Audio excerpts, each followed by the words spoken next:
Hi and hello and welcome to episode 61 of Going Over. I, of course, am Fred Slow. Alongside me is Saleh Taylor, and we are bringing you the world of pro wrestling talk and a little bit of nerd culture this episode because last week Duke City Championship Wrestling took over the Albuquerque Comic Con. That is right. Live and in front of every nerd in town, pro wrestling was performed. King of the Nerds, Saleh Taylor, joins me. Saleh, welcome. It is an honor for you to have me here, and you're welcome. There It we go. just feels right. It just feels right. Honestly, I'm grateful. Last weekend was a blast and also a blur. But I just want to say thank you to every single one of us. Big shout out to all of our talent, our performers, our wrestlers, and our crew from DCCW. Yeah, they did it. Yeah. Huh? They're a big part of the backbone that was that event. Big thank you to Jim Burleson for having us out there. It was tremendous. His support staff also tremendous. Tremendous for the world of Duke City Championship Wrestling. By the way, I own that. I'm in the ownership group. If you support that, you support me. So the neat part to me, Saleh, about pro wrestling at Comic Con is that they're one and the same. Like it is the Okay. fandom for pro wrestling is the fandom for all nerd culture. If you are a comic book guy, if you are a trading card guy, if you are a knickknack guy, if you are a animation guy, if you are a keep going, you know what I mean?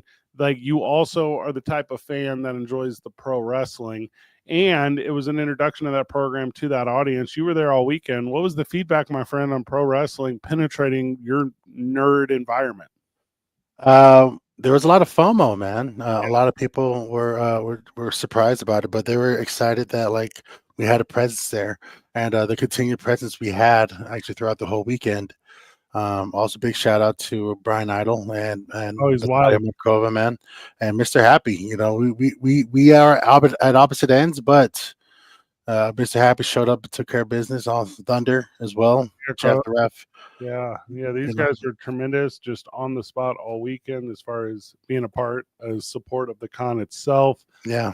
Also, we had a little industry get together one of the nights, not to make anyone feel like they were left out of anything. But Brian Idol and Natalia Markova were present at that with us. And I tell you what, they were a little bit show stealers, weren't they? It was, Oh, yeah. yeah, it was, there's a lot of big personalities in that room and a lot of people who have made a ton of money in the world of entertainment. A lot of people helped other people make a ton of money in the world of entertainment. And just the gravity about those two as that world just kind of collided down on them and obviously the NWA. I think what the kids are have learned recently is aura. Those two carry it. Those two have it. And those two are about it. A little fun thing for you as well. We did a little panel talking about storytelling, stage combat, to even film stunts in professional wrestling, martial arts. And I was honored that Brian Idol and Natalia Markova agreed to come out and hang out and talk about this. And there was a bigger turnout than I was expecting. Yeah. It was awesome. It was really cool. Yeah, they got out in front of some people, told some stories. We had the booth up all weekend. It went very well. It went very well. So a lot of individuals familiarized themselves with the brand. Somebody stole a sign, so that was good. Oh, So if you see a Duke City Championship Wrestling sign just out there in the wild somewhere, know that that is unauthorized, that is unacceptable, and to the fullest extent of the law, we're going to pursue action. That is, that's just the world. That's Trump's America. You know what I mean? It's like we just can't allow these things to happen. So see ya. but I'm glad that we actually had enough fandom that people were inspired to take a little bit of us home with them. But you got to do it the right way. Come on, y'all. We Yeah, can do better. it was an interesting show. I talked about it last week when I did a little solo of this because you weren't available because you were running Comic Con. I did a little solo of this where it wasn't the biggest crowd in the history of Duke City Championship Wrestling. We're fortunate to be at the several hundred people every time. It's a real neat thing. We're real fortunate to be there. This one was a couple hundred people, which is still ample and good, in the world of pro wrestling. But of those peoples, a lot of new faces. You know what I mean? It was individuals that had never seen pro wrestling before. We gave a lot of kids their very first exposure to that world, which is an incredible emotion, at least for me. And then on top of that, it was our first sober endeavor, which was crazy. It was Yes. a pro wrestling audience without booze. Uh, I, I think that's why I got cussed out by a 12-year-old or something, man. It was actually So I funny. earned that one though. But No, like it's new faces, and this was one of those shows that we put on that we want to give others a unique opportunity to experience DCCW. And I'm glad for those who showed up. But more importantly, there are those who were there who also at Comic Con for the entire weekend, and they kept talking about us. Yeah. That's what we're hoping for, and I'm grateful for that. The kind of the takeaway for me was even in the world of nerd culture, because that's what Comic-Con is, right? In the nerd, in the world of nerd culture, it was almost like a not that they had to be convinced, but encouraged. It was a, hey, I see there's a lot of nerd on your plate. Like I see the way you're dressed. You're in comic costume. I see the merchandise you just bought from vendors. I see the signed photographs you got from your childhood heroes. Can you take one more nerd endeavor onto your plate? Can we add pro wrestling to, because you are obviously a rich fan of so many things, and it was almost like an immediate yes. It was almost like a, well, why, yes, we can, as we throw our cape over our shoulder and make our way in. It was wild to me. That is actually a great way to put it. Once again, thank you, Jim Burleson, for allowing us space and partnering up with us on this, taking a big risk, and we're grateful for you, Jim. Thank you so much. But the people that came through, once again, it was a lot of new faces, but also a lot of avid fans that comes to our show, and we honor their time. But more importantly, they were also at Comic-Con itself, and they're like, yeah, we're passionate at Comic-Con. Can appeal to a fan that's like very passionate about what they like and enjoy. Well, and Comic-Con's one of the most important events that like people can come together and just share in that celebration of what they love and enjoy. What is the real number that came through the turnstiles this weekend at Comic-Con? Numbers are still coming in. All I know is that we actually hit capacity of the convention center. Yeah, that's crazy. And we sold out pre-sale tickets on Saturday and Sunday. We still kept like 1,000 tickets for those who want to pay cash on the day, but we sold pre-sale tickets, sold out pre-sale tickets Saturday and Sunday, and that's insane. Is the number bigger than 10,000? Way bigger. Is it bigger than 20,000? Bigger. Is it bigger than 30,000? Around there. Maybe a little bit more. Over 30,000 people. On Saturday alone. On Saturday alone. Are you messing with me? I'm not. That's wild. We hit capacity in the convention center. I hosted that Lord of the Rings panel. You organize all those panels. You're kind of the guy that's over it. And when you and I were setting this pro wrestling thing up, you were also setting up your panel schedule. And first of all, thank you for the trust. Secondly, I gave that trust away immediately. So you set up the Lord of the Rings panel, and I told Aaron Burnett, co-owner of Duke City Championship Wrestling, I said, hey, Lord of the Rings, I'm not by any means an expert. In fact, I might be ignorant to it. Would you like to join me? And he said, more than anything, yes. And I said, great. We'll go up there. Chris Burnett, voice of Duke City Championship Wrestling. I'm talking to he as we're hosting Ted DiBiase and the Honky Tonk Man, so the $1 Million Man and the Honky Tonk Man, who, by the way, hate pro wrestling. We'll go into that. So as we're hosting that, I say, hey, man, I got this Lord of the Rings thing. It's a whole deal. He goes, I'd love to be up there. He's like, this is my childhood dream, this, that, the other thing. I go, brother, take it. Like, this is not my childhood dream. Like Bob Uecker is not going to be here. Like, my childhood dream is not here. So Chris and Aaron Burnett go up there, and they're doing the Lord of the Rings panel. They get about 2 questions in before Rudy just won't shut up. Like, Rudy goes the entire time. And you know how these things are laid up, but to help with the theater of the mind for the friends of the show, normally you put a crowd microphone on a stand, and then people line up at it, and then you just cycle through questions. And sometimes they're quick answers, not always. But these Lord of the Rings cats, they were just into storytelling. So I was like, well, I'll run the crowd. I was like, I'll go grab the crowd mic. That way there's not a line, to really control this thing. And I'll be the gatekeeper of this. Dog, I think we took 2 questions the whole time. Like these Lord of the Rings cats were ready to tell the stories they were ready to tell. It was like watching a presidential debate. Like no matter what was asked, they already knew what they were going to say. And I was like, there are 1,200 people here. Like this is the crazy. Do you think there were 12? That's what I counted. If it was half the house, that house hits like 2,300. So yeah, definitely. It was just wild to me, brother, that all those individuals were out there and enjoying it, and cool heads on everyone. So excellent execution. Thank you for including me. Not that this puts a wrap on Comic-Con by any means, but it is now checked off the list of things Duke City Championship Wrestling wanted to do, and it is done. And I hope it was done well enough to where next year or even this upcoming year with the Duke City Comic-Con that there's an opportunity to revisit it, because it was a pretty incredible experience.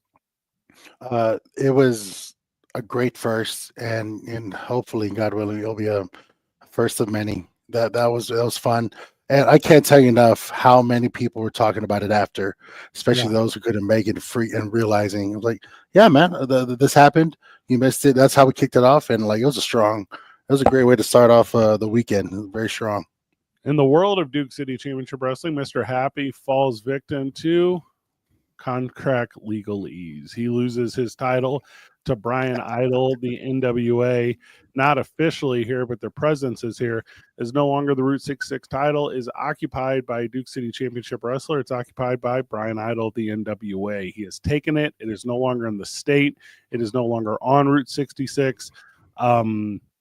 To be determined, right? To find out what's going to happen is going to happen February the 22nd. Also a gigantic announcement, February the 22nd. That's Love Hurts, which, by the way, did you know there's like a movie coming out called Love Hurts? This shows you like how little of pop culture I'm aware of. So February the 22nd, Love Hurts at the historic El Rey Theater. Gigantic announcement from the NWA, from the NWA's William Patrick Corbin. That's Billy Corgan, obviously, of the Smashing Pumpkins. It's going to be a huge moment in the history of pro wrestling in New Mexico. So be there February the 22nd at the El Rey Theater and see what Brian Idol has to say about becoming the new Route 66 champion, and see where Mr. Happy's path takes he, Saleh. Well, he won that fair and square. Props to Brian Idol, who 4 weeks ago now, broke his collarbone, got surgery, and came back with some hardware. And he graced us and blessed us with his time and presence. That's not what he did. And I was so excited to see him. I had to go and experience that, firsthand, and to see him win, pin that clean, clear. Would you 1, say 2, 3? Did you say experience or influence? Because you were out there in the ring, being an idiot. I don't know what you're talking about. I got to experience it in 3D, man. It was right there in front of me. It was like I was there, bro. It was really cool, man. But the way I see it, he got the clean 1, 2, 3. And I was honored to take part in that. I was so close. It's like I was part of it. It's like very 3D, bro. It was really cool, man. From the live chat, recommendations on what Duke City Championship Wrestling should do with some of their characters and putting them on the big screen. You can catch us regularly on the small screen. Our YouTube channel is watchdccw.com. Also, a big announcement as it relates to our terrestrial airing that is coming very soon. So we're super excited about that. But the avenues to taking in what is Duke City Championship Wrestling, they are expanding, and we are very excited to expand them with you, friends of the show. Whenever we get back from the break, we're a little stuck in the middle, Saleh, and I'm going to explain that whenever we get back. It's going over on 95.9 FM and AM 610, the Sports Animal. Welcome back to the program. Welcome back to Going Over. I, of course, am Fred Slow. Alongside me, Saleh Taylor. We're talking the world of pro wrestling. We're talking about being stuck in the middle. And the point of this is I'm having a little identity crisis, Saleh. I'm having a little identity crisis in the world of professional wrestling. I like my professional wrestlers good. I like my professional wrestlers bad. And I'm getting real tired of idiots going out there like Saleh Taylor, like Ronan, going out there and catching the applause of the crowd whenever they're out there, and it's notorious after nefarious after notorious after nefarious every single time. Saleh Taylor, it's not cool to be good or bad anymore.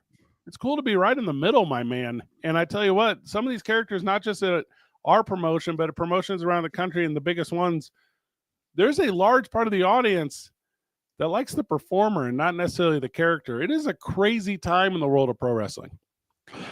That is actually a really cool thing to point out. I try to stay as focused as I can. I try to take out all the other noise and just focus on who's in front of me, and I just want to fight them. Yeah. So I don't really hear too much of any reaction because I'm just so focused and it's like in the moment. But and taking a step back and seeing how everything else is, there was in the late '90s the rise of the anti-hero, who was muddling up the whole strictly babyface, but pure babyface, and the pure heel. And now there's those in the middle that like does whatever they can, who are even a little bit anti-establishment, and then blurring, skewing the lines between what's real and what's fake. And people coming out with their real names, and people can't really put aside who is what. But for me, I just try to focus at the task at hand, watching how others are with their names, carrying their names. They had to carry a certain part of that with them, and the crowd not knowing the difference between performer and gimmick. It is a bit of a trying time, but it is really cool seeing how people have been reacting out there to others because they see their friend. We are still a local promotion. They see the person that they grew up with. They see the person that they were raised around. But also you have others coming in and they're carrying their name still. So having people having to decipher between what is real and what is a shoot. I mean, what is shoot, and what is a work. Well, and the way they're presented, like it's not just what you're talking about, which is the history before the current character, right? It is the character itself. Let's use a really good example from the national product WWE. That's your shoot cousin and my friend Jacob Fatu. Jacob Fatu, when he debuted in the WWE a little less than a year ago, it's wearing Solo Sikoa's stuff. It's wearing his apparel. It's I love you, Solo. It's every movement, every action he does is a sacrifice of himself for Solo. And you don't hate Jacob Fatu, but you hate his zealotism. You hate his blind following. You hate that character as it relates to Solo Sikoa. Now, fast forward to almost a year in now. Jacob Fatu's wearing all black.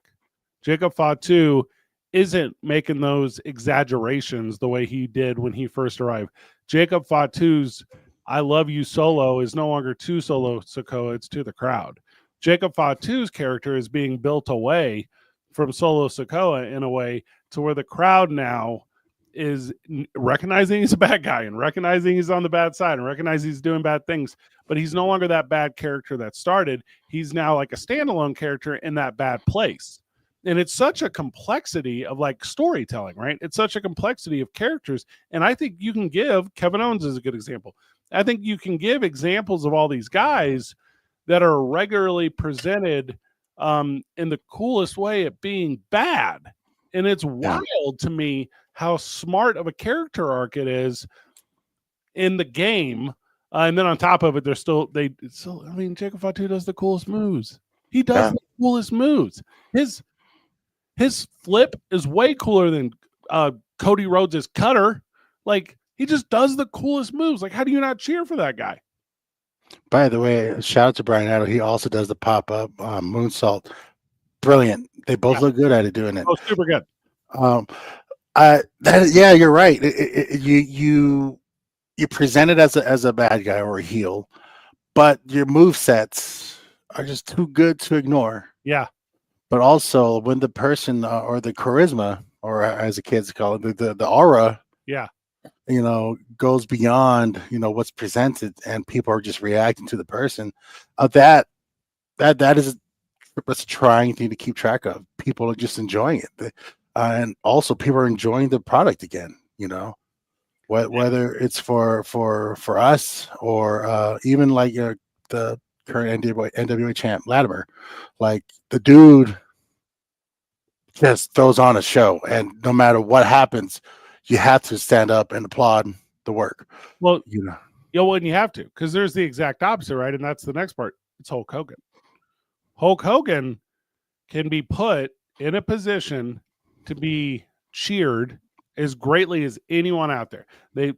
But now, like, and this was for what, decades, and now they're afraid to walk him off the ramp, because if they walk him off the ramp, like the boo birds, and this isn't like the manufactured, like Dominic Mysterio. It's part of the story heat. This is, no matter what they do, this guy they're presenting is here, which, by the way, I just read they pulled from Saturday Night Main Event tomorrow. Yeah. Or tonight, time of Trish airing. There's nothing you can do to save him. Or lean in on it. You have to. Go Hollywood. Bring back Hollywood Hogan. Embrace that. I hope he's taking time off to grow back the 5 o'clock shadow, and then to bring back the gold Fu Manchu. I need to see that. Lean in on it. And honestly, there's still money to be made there. Mm-hmm. You know, there's still a market for anything and everything. And like, if you were to lean in on that, bro, he doesn't even have to say anything. He comes out there, pops a can, drinks, and walks away. And that's money on that segment. In that one segment only, though. The one where he comes out in the black, and it can be the NWO or whatever his beer brand is that looks like the NWO. And he can do the shoe polish beard. He can do all those things, and for one segment. But then after that, it goes away. You know, you watch Paul Heyman on a Friday night now, and he's hitting you again with, that's not a prediction, it's a spoiler. It works one time, but you can't go to the well on it anymore because you already did it. You did it for years. Mm-hmm. Like you can hearken to days gone by, but what you can't do is rest your laurels on it, which is, you know, exactly what Hulk Hogan has done. Also, like, you put Jimmy Hart out there with them to just suffer. Like, what are we doing? Jimmy Hart don't need this. Jimmy Hart is like by at least my account, like a God-fearing, like, good being. Like, what are you doing? They got to repackage it, man. That's not a what was it Paul Heyman thing? It's not a prediction, that's a spoiler.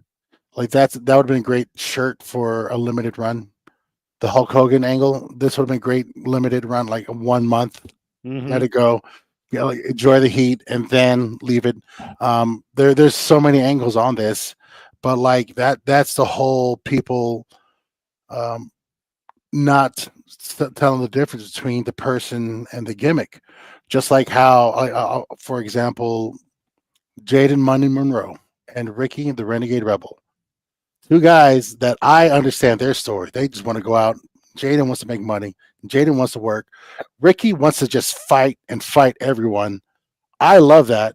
And I love watching the guys work. And people reacting to those gimmicks like how they do, reacting to those characters how they do. But there's probably, like, they know that deep down inside, there's probably a little bit of a heart, you know, beating in there. And people are learning these guys more, and they're going to enjoy the ride. Hogan might be at the end of his character redemption arc, or possibly starting something new.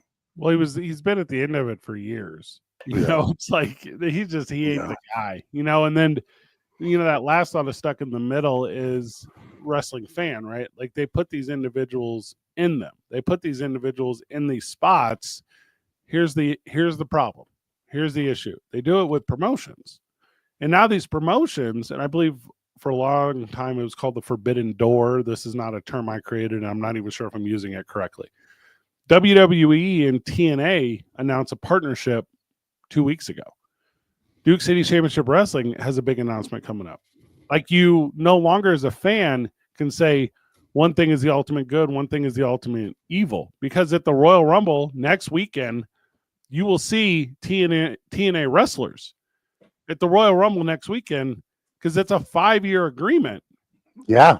You'll see these cats going at each other, including TNA and NXT and WWE. And what is TNA called? Impact or whatever. You know what I'm trying to say. Yeah. And you'll see them on the CW, and you'll see them on the Netflix, and you'll see them on the Fox, and you'll see them on the USA, and you see what I'm doing? Yeah. It's no longer a place where wrestling fan can just blindly follow like the delivery, like Jordan Grace and Joe Hendry, who I know you love, I believe. will be on 3 different brands. You know, Ethan Page will be on 4 different brands. Like, this is what it's going to be moving forward. And fans are going to have to really change the way they absorb this thing. Otherwise, they're going to be constantly stuck in the middle on what they're about. And you can't just hate the Dallas Cowboys, and you can't just hate LeBron James, and you can't just love the Boston Celtics, and you can't just love, I can't come up with a football one that somebody just loves. No one loves Supersonics. Yeah. They gone. So you're touching on something that I've always felt to be true. And it's really, really amazing to see it happening now on this scale, on the larger scale, and even on the smaller ones, that collaboration is the very thing that will keep this industry alive. And there's a little bit of a healthy competition, but still competition nonetheless. Yeah. That would help make this industry thrive. On a smaller level, you know, you have what's going on, like NWA bringing back territories. Yeah. And like you have AEW with New Japan Pro, right? And then TNA with WWE and NXT. Collaboration, keep introducing as many people to as big as the audience, because it's hot again. There's a lot of eyes watching. This is as great a time as any to introduce as many characters and let them get their shine. So like collaboration is the thing, but still keeping a sense of healthy competition behind that forces everyone to even work harder, to work for that time on TV, to work for that time in the ring, to work for that time for a promo. That forces everyone to work that much harder because the stakes are being raised in a different way, I'd say. What do you think of that? Yeah, well, and then like the old head, young head stuff, right? To where it's like TNA is, and I get it. It's all the same performers. They all jump from different, whatever.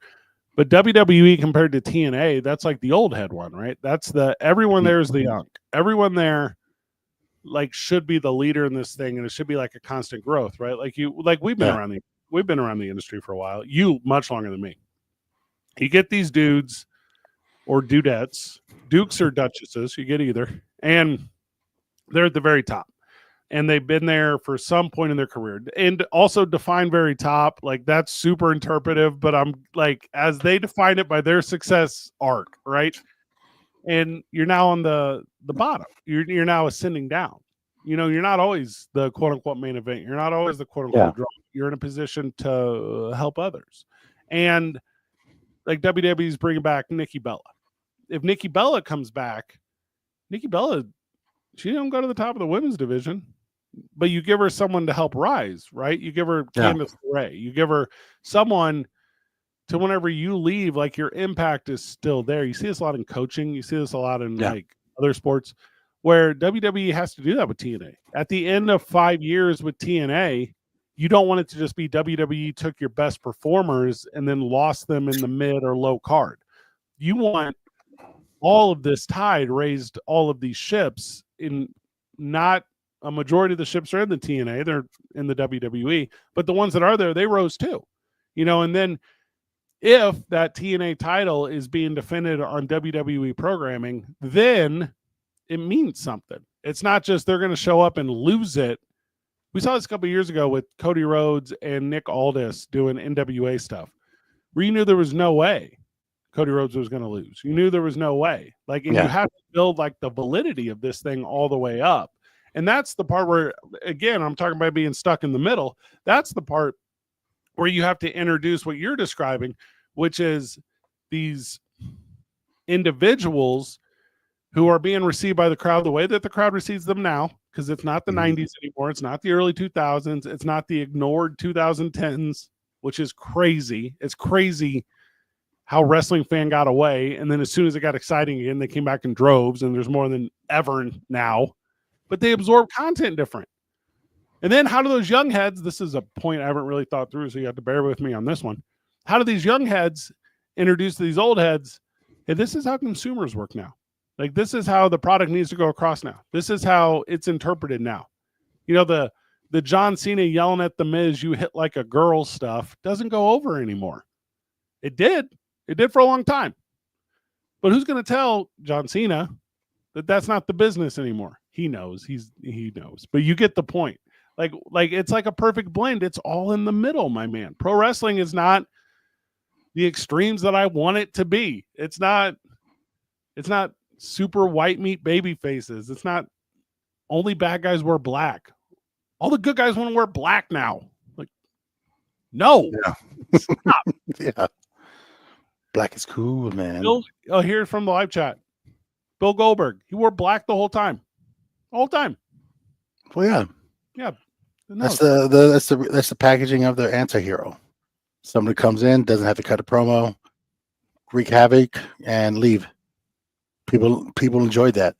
Right now, constantly, every company is trying to find the person to lead and then set up the next person to lead. Mm-hmm. And like we have ideas what's happening right now, but then at the same time, they have to like let know who's on deck and see how the crowd is reacted to them. And every generation, things change a little bit, you know.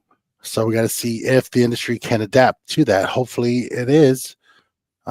You know, as much as our industry is about trailblazing, but it's also very reactionary to what's going on in the world. It has to take part in the overall discussion, in the overall, like we have to be part of it. So you can't put on blinders anymore and try to keep doing your own thing, because you're going to miss out on what's happening in the much larger picture. And that disconnect could affect your sales. Well, maybe that's the thing too, right? Because you're talking about the larger picture. Like, I love that arm's length stuff. I like being close to it. I like understanding it. Maybe it's a thing that has to be viewed at 30,000 feet now. Mm-hmm. You know, maybe it's not every individual battle of a war. You know, maybe it's the whole campaign, which, by the way, consumable to someone. You know, that is not a bad product. And it always come down to matters of taste. Like, in matters of taste, who am I or you or anyone to tell anyone how to enjoy anything else? You know, it is just, yeah, it is a super cool time in the theater that is pro wrestling. It's a super cool time in the athleticism that is pro wrestling. And it is, I think right now, as good as it has ever been. We got to grab a break, and when we get back from it, we continue down the world of pro wrestling. It is a big weekend before the Royal Rumble. You and I will cut one more show before the Royal Rumble, so we'll have our preview for that the day of that terrestrially right here on 95.9 FM and AM 610, the Sports Animal. Welcome back to the program. Welcome back to Going Over. Happy Saturday, Albuquerque. You're listening to us terrestrially here on the Sports Animal. I am Fred Slow. Saleh Taylor is with me. We are talking the world of pro wrestling. We are talking about its incorporation into kind of everything, right? There was a big story, time of this recording, day of. So today is Friday, February 24th, January 24th, where Baron Corbin, who has a different he's got a different name now. What's it? Bishop Dyer. So he's no longer with the WWE. He is doing some other stuff. Independent stuff, this, that, the other thing, but he's all over the internet because he has like a tell-all thing in US Weekly about sharing like a suite with Taylor Swift at a Chiefs football game. Did you see any of this? I didn't see that one. No. So catching up with his, he did a great shoot interview with Chris Van Vliet. Oh, did he? Yeah, really good. Well, it was in this in the Insight one. Is that what you're talking about? So it was in that podcast where he's talking about his friendship with Travis Kelce, right? So he says, quote, Travis and I were like buds now. He's like, yo, come to a game. Let me treat you to the game and then stay in my suite. He's like, I own a suite there. So we went and they take us up to the suite. And then either my uncle or brother was like, hey, I wonder if Taylor's going to be there. And then as he's walking into the room, she's right there. Like, his brother's freaking out. He's talking about, he gets blank space now. Like, he's going through the whole thing. He was like, it's a different magnitude. He's telling the story about how his brother's freaking out. He didn't know his brother's fandom of the Taylor Swift. He goes in for a hug and he's like, you can't go in for a hug on Taylor Swift. Anyways, he was like, it was too much. He was like, I've been in front of sold out arenas and WrestleManias. And he was like, and I felt like I was in a fishbowl with Taylor Swift in a suite. And he was like, like mobs of selfies. And he was like, this is a magnitude that he could not explain from a guy who has spent so much of his life, professional football player in WWE, top of the mountain.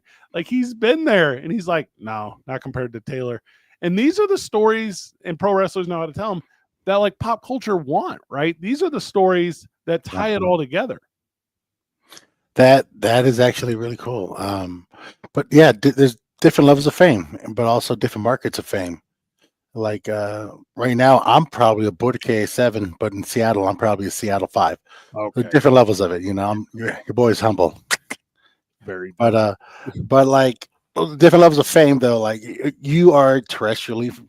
I love how you're regionally famous, fabulous Freddie Flame. Fame. Your fame. In terrestrial AM FM radio, I'm fortunate to not buy a ton of drinks. You are correct.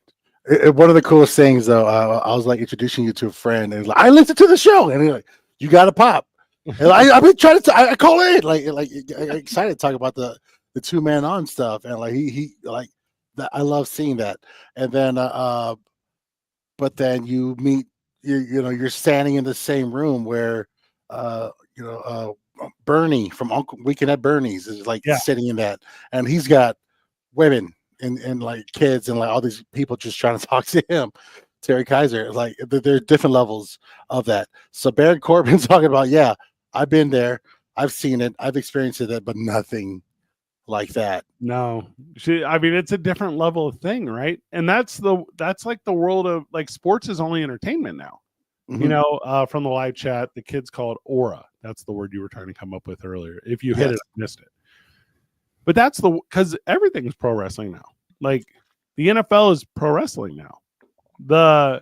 We just saw it the other day. I was talking about this on 2 Men On with Mark Andrews, and he plays tight end for the Ravens, and they were big losers, and he was kind of a big reason why. And he doesn't want to cut a promo like after the game. Like he doesn't want to go to the interview. He doesn't want to do the stuff. And you go, well, you have to, like, because that's what you do, the press conference after WrestleMania. Like you do the press conference after you lose the AFC divisional round. Like that's what you do. And when he doesn't, he gets the boo birds. He gets the reaction that you would get from Pro Wrestling Universe. And NFL fan is like, this is crazy. This is that. And NFL fan, you've forgotten this is entertainment. Like we're not here because we really enjoy football. If we really enjoyed football, and maybe there's some people out there who also go to the high school game, and maybe there's some people out there that go to their terrible college football team with terrible Bronco Mendenhall. Maybe there's some people who do that, but I'm telling you, they don't. I'm telling you, like the fan base for pro wrestling, for NFL football, is also the fan base for pro wrestling. They just want to sit on their couch and they want to eat chips and they want to get lost in their cell phone and they want to wear their favorite wrestler or team's jersey, whatever. Like NFL, you got to smarten your guys up. You got to like bring Baron Corbin in, who played the NFL, to sit down and talk to Mark Andrews and these cats and tell them how to own it in a big moment or a tough loss. Like, I mean, you get the idea. Yeah. Like, your skill set and your discipline and your love for your craft gets people to watch you, but the entertainment value brings people back to watch you again. Finding a good balance between that is tough. Point. Yep. No, that's such a smart answer to that, because you do have to have those skill sets, and then it's what you do with it. Yeah. Yeah, like incredibly smart. Like, keep bringing butts in the seats, giving people a reason to care about what's going on your journey, on the show as an overall. There are people that there are people that come and enjoy the entire show of DCCW, but then there are those who really want to hear what's going on next with certain storylines. They want to see what's coming on next. We're giving you a reason to care. If that's us, if we're doing our job, we're giving you that reason. We have to keep you entertained, or we have to like not have you rage quit, but we want certain, we would like to inspire certain reactions that help you to like, you know what, this doesn't feel resolved. I need to come back. That's our job in the entertainment industry. We have to give you a reason to care, to come back. Chewy Martinez said to me one time, "You're not telling stories, Fred, you're telling chapters." And that kind of stuck with me. because we sit down to talk about like these narratives, right? We sat down to talk about where this thing's going to go, and he says you never actually finish a story. He says you only tell chapters in a story, and I go, what? Like, this is the most brilliant concept I've ever heard, Chewy Martinez. Like, your 20 something years of experience is showing here, and the analogy I always give is everything's Roman Reigns' story. That's the analogy I always give. Like, no matter what LA Knight is doing, no matter what Kevin Owens is doing, no matter what Cody Rhodes is doing, they're doing it because Roman Reigns is influencing it or allowing it to happen. And those stories will never end. And that telling here's from the live chat. They're talking about Tyler Copeland. Tyler Copeland hasn't been in Duke City Championship Wrestling in months. Tyler Copeland, I know, is winning titles in St. Louis right now. Like, did Duke City Championship Wrestling lose his favor? Was he not excited to come here? Did he feel like it was a slum? Like, is that part of the chapter? Or when he comes back, because he will come back, is he going to try to come back as returning hero? And will the city accept him? And a whole bunch of trouble that's going to surround this thing, right? And that's the point I'm trying to get to here is, in the world of pro wrestling, you're constantly on these chapters where fans can, I think that's a brilliance of the thing, where fans can, through the theater of the mind, create that next chapter. And does the story always go the way they want? No. Do the Dallas Cowboys always draft the player you want? No. Do they always sign the coach you want? No. Do they sometimes, though? And when they do, it's like, it's awesome. and that's pro wrestling is as good as any swerve of any sports off-season, mid-game. Why didn't they do this on this down and distance kind of energy? And it's the best. Also, from the live chat, Tyler Copeland would be a terrible face. Everyone hates him. Tyler Copeland. All my homies love Tyler Copeland, man. No one does. I have the goodest homies too, by the way. But it's another thing. Like, you got Ricky Rebel running his mouth around town because he can back it up. The boy can fight. Sure. I love watching that. Sure. And not who? No one that'll fight him. But like, everyone's scared to fight him. It's kind of crazy. But Ricky Rebel gives me a reason to watch him because he shows up ready for a fight. You really feel that way? I'd say so. Okay, you don't at Hobo Hank. You don't at Hobo. Oh, you don't at Charlie 50. Like, hey, Ricky the Renegade Rebel. Ricky the Renegade Rebel. You know what he don't do? He don't at dudes who can whoop them. You start small, work your way big to the bigger, then the bigger. Oh, hey, if you're talking about crawl, walk, run, like, he's crawl, crawl, crawl. Like, it's like he's like when a child pantomimes the actions of an adult. He's like when a child picks up a phone and pretends to talk. You're not actually talking to anyone, brother. Like, you're not that thing. Like, but in the imagination of a child, heck yeah, world champ. every division. Yep. Way to go. Ricky Rebel's ready for a fight. I love seeing that. Yeah. He don't have thunder. So. He don't have thunder. He adds everyone, I think. But he at Saleh. Does he at Saleh? He don't at Saleh. He don't at Sale. He don't at he don't at you, the Polynesian Nightmare. All them things. No, he don't do it. That's what I'm saying. Like, that's a super bad dude. He don't at, hey, I know the state laws. He could at Natalia Markova. You get beat up. Like, he don't at no one. Like, see, econ, everyone and their mothers, apparently. That's a thing right now. You know what he does at? All Fast MVD. He's like, listen, I can really only go like 5 minutes. Like, at me into that. I'm Ricky Rebel. At me into a time limit match. The All Fast MVD, by the way, we appreciate the sponsoring, but that is one of the hardest matches we have. Yeah, it's incredibly hard. You have to fight so fast. It's insane, but I love it. Like, yeah, people think, I got so much to do. I got so much to see and so much. Wow. Just walked into another song. Sorry. Here's what I know about Ricky Rebel, because I know his history. Couldn't make it as a rugby player. Watch a theme continue here as a pro wrestler. That's what I know. Ricky Rebel. Okay.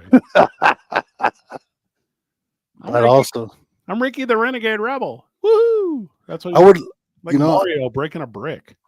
I would love to see Ricky against my, for sale team. Ricky Rebel versus Ronan and Eldon. Dog. Bro. You let Mr. Happy pick 2 fans out of the audience, they whoop up on Ricky Rebel and whatever 2 guys he picks. Ricky Rebel can go to the back. He can go to the locker room and say, hey, whatever amount of money it takes, I got you guys covered. Come out to the ring. And Mr. Happy will go into the crowd and he would high five 2 10-year-olds to come in there and just whoop up on Ricky Rebel. Those 2 10-year-olds going to have some heavy conversations to have with their parents after, man. It's going to be bad. Yeah. They're going to say he just kept pulling out chickens. I didn't understand.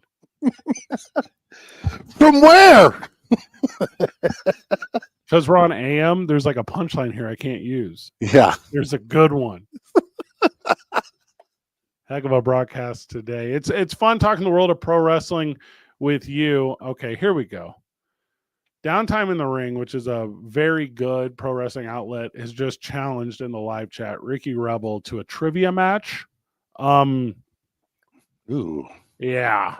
That would go rough for old Ricky. Bro. Yeah. Set up a table, chairs in the ring. Ricky the Rebel is in the live chat. He says he's about to destroy the whole roster. You want Savage Fred? Game on. I'm going to tell you this. He's talking about food poisoning. That is his plan. He's going to go into catering and he's going to sabotage the roster. I can already feel it. He said destroy. He meant sabotage. That is the world of pro wrestling that we live in. I'm with it. I can live in it. Did you read his interview with Duke City Warriors? You know I can't read, Fred. Stop bringing that up, man. Stop bringing things like that. Is an audiobook? I'll take a listen to that. I'll afford my home studio to Ricky Rebel if he comes and reads his interview like articulately to an audience. And if he doesn't have one try, title match. Like title match. That'd be dope. Duke City Championship Wrestling. Love Hurts is February the 22nd at the historic El Rey Theater. I know a ton of tickets have already sold, so get them if you want a seat. You know, all those seats always sell. We have like a weird trend recently where like 100 of them will sell the week of the show. Like stop playing your games. Like also it's not the holidays. Like we're not throwing out discount codes. Like it's like you're gonna get in there. You're gonna get your seat. Get your seat. Come and see it. Boo Ricky Rebel if you want to. I know you want to cheer Mr. Happy. He's on the come up. Sally Taylor will be there. That sucks. You're welcome. For you, Sally Taylor. For myself, Fred Slow. Good job, everyone. Keep breathing.